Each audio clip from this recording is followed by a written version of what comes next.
बिस्मिल्लाहिर्रहमानिर्रहीम, अस्सलाम वालेकुम। आज हम जो है एक माशरती पहलू को, इंसान की तख्लीक का जो है असल मकसद क्या है, इंसान की तख्लीक का असल मकसद जो है हमें जो है अपने अल्लाह ताला ने जो है वो क्या है और किस मकसद के लिए हमें पैदा किया है कि हम इस दुनिया में आए और अपने जो है अमाल के ज़रिए से जो है एक साबित करें कि हम एक किस तरह से एक अल्लाह के बताए हुए असूल और कवानीन पर अमल करते हैं। और यही मकसद है कि अल्लाह ताला जो है वो चाहते हैं कि उनके जो मखलूक है वो उनके बताए हुए और रस्तों पर अमल किया जाए। अब अल्लाह ताला ने जो है अपने तमाम जो हैं ये कायद व ज़वाबित जो हैं वो मुख्तलिफ़ अम्बिया किराम के ज़रिए से जो है वो आवाम लोगों तक पहुँचाए और फिर जो लोगों ने जो है उन पर अमल किया और अब जो लोग साबित कदम रहे, इस्तिकामत का मुज़ाहरा किया, तो वही लोग जो हैं वो जो है कामयाब कर पाए। अब यहाँ पे ये देखिए कि जब हज़रत आदम अलैहिस्सलाम और हज़रत अम्मा हव्वा को जो है वो इस दुनिया में भेजा गया, तो उस वक़्त जो है इस दुनिया की तख्लीक हुई, माशरा जो है वो तख्लीक हुआ और फिर जो है इसी तरह से आबादी ये जो है वो इसी बढ़ी। और फिर वहीं पे मिसाल भी होते हैं जब बहुत सारे लोग हों, बहुत सारे जैसे जैसे आबादी बढ़ती की मिसाइल पैदा होते गए और अल्लाह ताला ने उन्हीं मिसाइल के हल के लिए और इंसान की रहनुमाई के लिए जो है पैगंबर जो हैं वो भेजे और उन पैगंबरों के ज़रिए से जो है अपना पैगाम जो है वो इंसान तक पहुँचाए। जिन लोगों ने उन पैगामात पर अमल किया और वो उन्होंने इस्तकामत का मुज़ाहरा किया, वो अल्लाह के यहाँ जो है वो मुत्तकी और परहेज़गार है। सबसे आखिर में हज़रत मोहम्मद सल्लल्लाहु अलैहि वसल्लम को इस दुनिया में भेजा गया और हम वो खुशनसीब उम्मत हैं जो आप सल्लल्लाहु अलैहि वसल्लम की उम्मत है। आप सल्लल्लाहु अलैहि वसल्लम ने जो है जब आप इस दुनिया में आए और उसके बाद जो है जब आपको अल्लाह ताला ने वही के ज़रिए से जो है दुनिया को जो है वो इस्लाम की तरफ लाने का हुक्म दिया और फिर आप अल्लाह ताला के हुक्म से जो है अपनी तबलीग शुरू की और लोगों को जो है इस्लाम की जो है वो दावत दी। आप पर बहुत सी मुसीबतें और तकलीफ़ें जो हैं वो आई, जिसमें जो है जिनमें ताइफ का जो है वाक़या वो सबसे अहम है। हम आपकी तमाम ज़िंदगी के वाक़यात अहम हैं। ताइफ का जो वाक़या है जिसमें कि आप इस्लाम की तबलीग के लिए वहाँ गए और फिर जो है वहाँ पर जो है वहाँ के जो लोगों ने जो है आप पर जो है वो पत्थरों की बारिश कर दी। आप एक जगह पर थे और आप पर पत्थर बरसाए और आज तक वो पत्थर जो है उसी जगह पर मौजूद हैं। ये हम लोगों के लिए जो है वो निशानियाँ हैं कि किस तरह से अल्लाह ताला ने जो है उस वक़्त भी अल्लाह ताला ने जो है एक फ़रिश्ते के ज़रिए से जो है आप सल्लल्लाहु अलैहि वसल्लम से ये कहा। क्या कहें तो हम इनको निस्तो नाबूद करते हैं, लेकिन आप सल्लल्लाहु अलैहि वसल्लम ने से फरमाया कि ये नहीं जानते कि मैं कौन हूँ। और इस तरह से आप हर तकलीफ़ बर्दाश्त की। आगे हम अगर तकलीफ़ें इसी हमारे अम्बिया ने जो हैं जिनके लिए कि अल्लाह ताला कुछ भी कर सकते थे और वो अपनी ज़बान से कुछ भी कहते हैं तो सब कुछ हासिल हो सकता था, लेकिन उन्होंने जो है इस्तिकामत के ज़रिए से जो है भूखे रहकर भी कई दिन जो है अपनी जो है ज़िंदगी जो है वो गुजारी और अल्लाह के बताए हुए जो दीन है उस पर अमल किया और लोगों तक जो है आगे वो पहुँचाए। और आज हम उन्हीं के बताए हुए दीन पर जो है वो अमल पैरा है और होना भी चाहिए। आप सल्लल्लाहु अलैहि वसल्लम से एक दफ़ा एक साहबी ने पूछा कि आपको सबसे ज़्यादा मोहब्बत जो है वो यानी कि किन से होगी? तो आप सल्लल्लाहु अलैहि वसल्लम से एक ऐसी कौम आएगी जिसने मुझे देखा नहीं होगा और मुझ पर वो ईमान लाएगी। तो वो कौन-सी कौम थी? वो हम लोग थे और ये इस बात से अंदाज़ा करें कि हमारे नबी करीम सल्लल्लाहु अलैहि वसल्लम हम से कितनी मोहब्बत करते हैं और हम जो है अपने नबी करीम सल्लल्लाहु अलैहि वसल्लम की नबुव्वत पर जो है वो अमल पैरा। आप आखिरी नबी हैं और ता क़यामत जो है आपके बाद जो है वो कोई नबी नहीं आएगा। आपकी तालीमात जो हैं क़यामत तक जो हैं वो रहेंगी और आपसे पहले आने वाले तमाम नबियों की जो है वो तालीमात उस वक़्त के ज़माने के लिए थी, लेकिन आपकी जो है तमाम आने वाली जो क़यामत तक जो कौमें हैं उनके लिए जो है वो तालीमात हैं। कुरान पाक आखिरी किताब है अल्लाह ताला की। इससे पहले ज़बूर, अंजील और तौरात की सूरत में अल्लाह ताला ने जो है नाज़िल की अल्लाह ताला की तरफ से किताब, लेकिन उसके बाद उनकी हैसियत ख़त्म हो गई और फिर जो है कुरान पाक जो है ता क़यामत आने वाले मुसलमानों की रहनुमाई के लिए अल्लाह ताला ने भेजी और इसकी हिफाज़त का ज़िम्मा भी अल्लाह ताला ने खुद ही लिया है।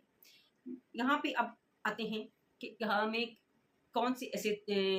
तरीके हैं कि जिनके ज़रिए से जो है हम इबादत गुज़ार रहे हैं अल्लाह ताला के यहाँ जो है वो एक अच्छा मुकाम हासिल कर सकते हैं। ये और सिर्फ इबादत ही जो है वो काफ़ी नहीं है। हम अगर कुरान पाक को जो है बगौर पढ़ें, हम जैसे कि उर्दू ज़ुबान बोलते हैं, इस तरह से इंग्लिश ज़ुबान को फ़ारसी पढ़ने वाले फ़ारसी में जो है इसका तर्जमे की सूरत में पढ़ें और ये जो है वो देखें तो असल जो उसमें बयान किया जा रहा है उस पर अगर अमल किया जाए तो कुरान पाक हमसे क्या कहता है। हमारी इबादत, उनकी इबादत जो है हमारी हम जो करते हैं अल्लाह ताला के लिए, उसमें जो है अल्लाह ताला ने हमारी ही बेहतरी रखी हुई है। जैसा कि हम नमाज़ पढ़ते हैं 5 वक़्त की, और जब 5 वक़्त हम 5 बार दिन में वज़ू करते हैं, तो जब वज़ू भी है वो भी हमारी शफ़ाअत का ज़रिया है, हमें बहुत सारी बीमारियों से जो है शफ़ा हासिल होती है। इसी तरह से जो है जब हम नमाज़ अदा करते हैं तो वो भी हमारे लिए एक एक्सरसाइज़ की सूरत में है। और जब हम सजदे में जाते हैं तो उस वक़्त तक हमारा जो सारा 24 घंटों में हमारा खून जो है वो दिमाग तक जो है उसकी गर्दिश नहीं होती, लेकिन जब सजदे में जाते हैं तो उस वक़्त जो है वो खून जो है वो हमारा खून जो है, जिस्मानी खून जो है वो दिमाग तक जो है वो गर्दिश करता है, जो कि हमारे लिए जो हमारी सेहत के लिए जो है बहुत ही, क्योंकि इबादत करने के लिए अल्लाह ताला के पास इतने फरिश्ते हैं कि अल्लाह ताला के पास हाजिर होने एक बार एक ही फरिश्ते की बारी है कि आपके पास हाजिर इतने फरिश्ते हैं। अल्लाह ताला अगर इबादत चाहते तो उन फरिश्तों से ही करवाते। लेकिन इसमें हम यहाँ पे आते हैं कि इंसानी हकूक जो है, अल्लाह ताला ने एक बात फरमाई कि मैं अपने जो है मेरे जो इबादत हैं उसमें कमी और कोताही आ जाती है तो वो मैं माफ़ कर सकता हूँ। मेरे मामला जो हैं उनको, उनमें इंसान को माफ़ी मिल सकती है, लेकिन जो लोगों के साथ आपने ज़्यादतियाँ की हैं उनको मैं माफ़ नहीं कर सकता उस वक़्त तक कि जब तक कि वो खुद शख्स जो है वो माफ़ ना कर दे जिसके साथ आपने ज़्यादती की है। इसीलिए कत्ल, जब हम किसी का इसकी सज़ा है कत्ल के बदले में कत्ल, खून बहा, तो जो जब तक जो है उसका वो नहीं दिया जाता, खून बहा नहीं दिया जाता उस वक़्त उसकी भी, फिर आने वाले ज़माने में वक़्त के साथ-साथ जो है इसमें जो है वो सज़ाएँ जो हैं वो सुनाई गई। उम्र कैद की सज़ा जो है वो कानून जो है वो अपनाए गए, इस तरह के जो है। और क्योंकि कत्ल करने, जो कत्ल हो जाता है, जो दुनिया से चले जाता है, वो तो माफ़ नहीं कर सकता। जब तक वो शख्स नहीं माफ़ कर देता उस वक़्त तक जो है वो आपको माफ़ी नहीं मिल सकती है। इसी तरह से हमारे रवैये हैं, हमने जो एक-दूसरे के साथ जो है एक बैठना है, उठना है, हमारे रवैये जो हैं एक-दूसरे से जो हैं वो बेहतरी कैसी है? हमारे रवैयों ने जो है वो एक-दूसरे से, अगर हम अपने रवैये को इस तरह का रखेंगे कि एक इंसान को हम इतना दुःख और तकलीफ़ एक छोटी-सी बात पर दे देते हैं, तो उसके बाद जो है उस बात पर उस इंसान के साथ जो है वो अंदर से कितना तकलीफ में गुजरता है, कितनी उसकी उसको अजियत बर्दाश्त करनी पड़ती है, कि वो इंसान और उसका खुदा जानता है और आप नहीं जानते होते। और फिर उस शख्स के दिल में आपके लिए कितनी नफरत पैदा हो सकती है, आपको वो उस वक़्त तक वो माफ़ नहीं करेगा। कोई भी आप ऐसा अमल जिससे किसी का दिल दुखाएँ, किसी का हक खाएँ, किसी की जायदाद की सूरत में आप खा लें, किसी की आप अल्फाज़ की सूरत में किसी का दिल दुखा दें, और फिर जो है इसी सूरत में उस वक़्त तक जो है आपको जो है वो माफ़ी नहीं मिलेगी जब तक कि वो खुद शख्स आपको जो है वो माफ़ नहीं कर सकता। इसलिए सबसे ज़्यादा जो है वो जो है अपने अखलाक को जो है वो बेहतर रखें। अपने अखलाक से आपने दूसरों के दिल जीतने हैं। अपने अखलाक, आपका अखलाक ही जो है वो काम आएगा। और इबादत तमाम जो है ये अल्लाह ताला के लिए हैं और अल्लाह ताला ही इनका अजर देंगे। लेकिन जो है जिसकी माफ़ी नहीं होगी वो जो है इंसानी हकूक, इंसानी हक है, इंसान के साथ आपका गलत रवैया है, इंसान के साथ आपने की हुई ज़्यादतियाँ हैं जिनकी माफ़ी सिर्फ़ और सिर्फ़ वो शख्स दे सकता है जिसके साथ आपने ज़्यादती की हो। इसलिए हत्तल मकतूल कोशिश करें कि दूसरों का दिल जो है वो ना दिखाएँ, दूसरों की हक तलफ़ी मत करें, दूसरों के साथ जो है वो अपने रवैये को बेहतर रखें, जिससे कि वो आपको एक अच्छे अल्फ़ाज़ से जो है वो याद रखें।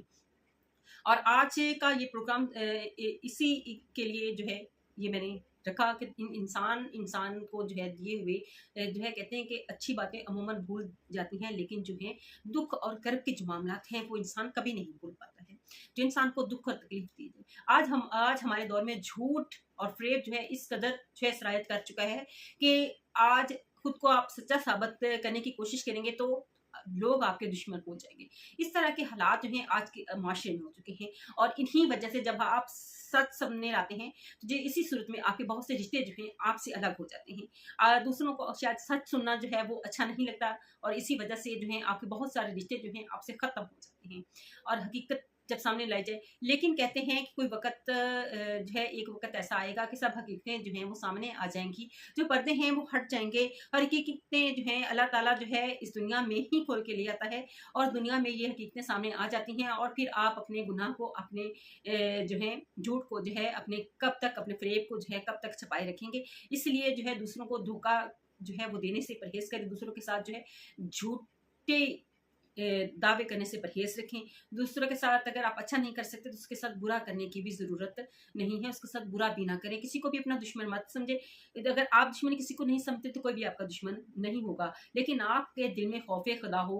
वो शख्स कभी भी किसी का बुरा नहीं चाहेगा जिसके दिल में खौफ खुदा होगा। उसके दिल से हमेशा दूसरे तलक तोड़ जाएंगे, आपसे मिलना छोड़ देंगे, लेकिन दुआ जो है जिसके अंदर खौफ खुदा है उसके दिल से दुआएं जो हैं वो आपके लिए हमेशा निकलती रहेंगी। और जो है दूसरों की हक तलफी से जो है वो हमेशा दूर रहें, दूसरों को दुख देने से जो है हमेशा दूर रहें। और अल्लाह ताला जो है इसी के बदले में हम सब के लिए आसानियाँ पैदा करें, और अल्लाह ताला जो है हमसे जो है